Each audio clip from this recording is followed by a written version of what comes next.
It was obvious which off-season video you guys wanted next. If you commented Denver Nuggets in the last video, I need you to hit subscribe because this video is for you. But also, it's for every single Denver Nuggets fan because I feel bad. You guys had an MVP, a healthy Michael Porter Jr., a Western Conference Finals, and then pain. Jamal Murray was one of the top 5 best things about the bubble last year, but we didn't get an encore. He will be back before next season's playoffs, but they have an even bigger problem. Do we really know that Jamal Murray, Nikola Jokic, Michael Porter Jr., and Aaron Gordon is enough to win a chip? Actually, yes, that sounds amazing. But don't forget, other teams like the Lakers and Nets have multiple superstars. There's even a rumor that says Kyle Lowry and DeMar DeRozan are interested in joining the Lakers.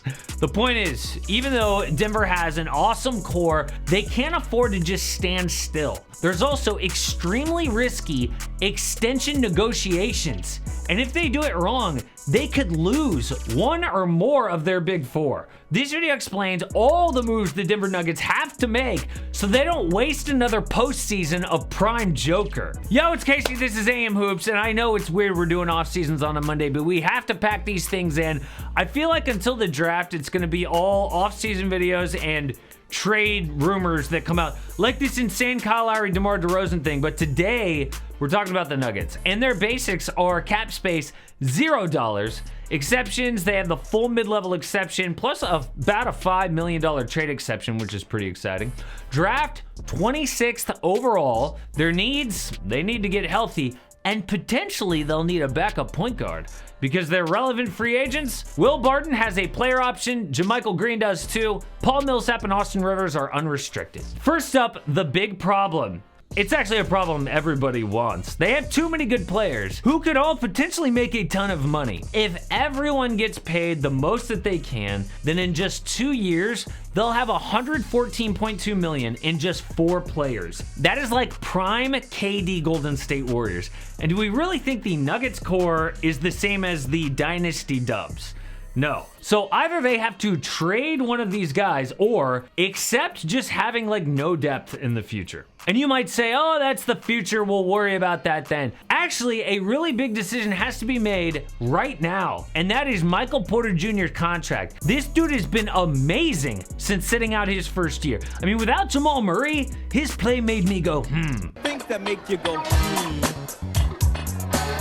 For 34 games starting just before Jamal Murray's injury, MPJ dropped about 23 points and 8 boards, shooting about 58% from the field and 48% from 3. That is better than having another MVP on the court, because if you look at Jokic's stat line from last season, about 26 points, 11 boards, 56 from the field, and 39 from 3. But even better than all of that is Michael Porter Jr.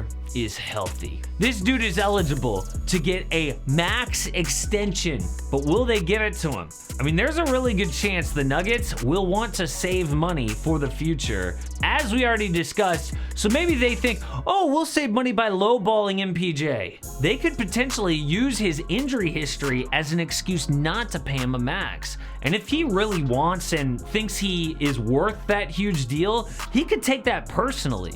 He's shown nothing but improvement since day one and probably feels, yeah, I deserve it. His options here are to, 1, get the max, 2, get the max, but with protections for the team, where he'd actually have to give money back if he gets injured. 3, take less than the max, or 4, bet on himself, which is always fun, but it's a big risk. If the Nuggets offend Porter, he could be a Dallas Maverick, or he could be like a Chicago Bull next year. Denver risks MPJ going to restricted free agency, and then another one of those teams offering him the max next year. And a lot more teams than just the Bulls and the Mavericks have enough money to pony up for MPJ. I would max him now, even though his defense is still a work in progress. Now, before trades and free agency, we have to mention the biggest contract in history.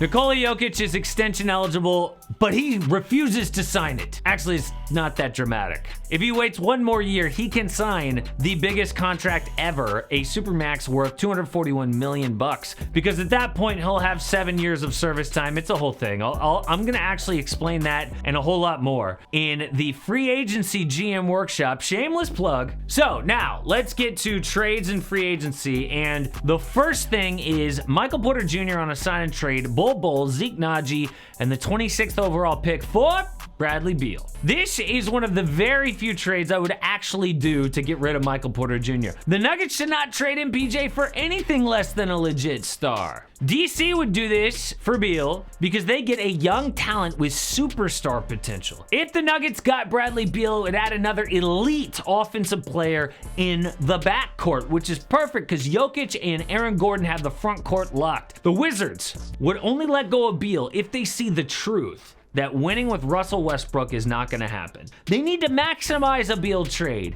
MPJ is the best young player they could hope for. Next, I'm gonna be honest. I tried to come up with a really good trade for Jamal Murray, but it's like not possible. Like there's no way to get back equal value for a guy who's gonna be injured almost all of next year. Like I thought, okay, even if we go with like Ben Simmons, for example, are the Sixers really gonna trade Ben Simmons for a guy they're not gonna have like all of next year? They're trying to win. And it's the same thing if I went with like a CJ McCollum trade to Portland. Like they're trying to win. Maybe Lonzo Ball on a sign and trade? That's interesting. But really, trading Murray could be a good idea to improve the roster, but I just don't see a realistic deal. If you do, let me know down below in the comments. I will read them all. So on to free agency then, and my big concern is Will Barton turning down his player option, because he was great when Murray got injured as a good secondary playmaker when needed. The Nuggets should want a replacement who's really big, who could play next to Facundo Campazzo. So what about Kelly Oubre Jr.?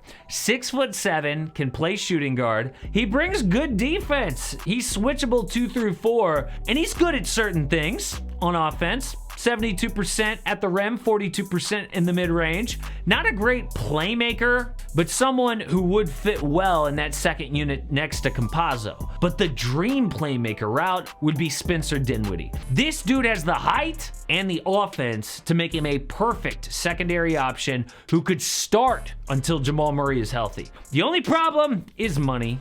The Nuggets only have the mid-level exception worth about $10 million, and there's no doubt Dinwiddie wants more than that, and he could probably get it. But I think there's a chance if he wants to take a short prove-it deal to show that his knee is good and he deserves like a really big contract 1 year from now. And if that's the case, then maybe he wants to show off what he can do in this Nuggets offense. Getting passes from and setting up Nikola Jokic, that would be awesome. This would be a home run in free agency if the Nuggets got Spencer Dinwiddie. But the big picture for Denver is the window to win is now.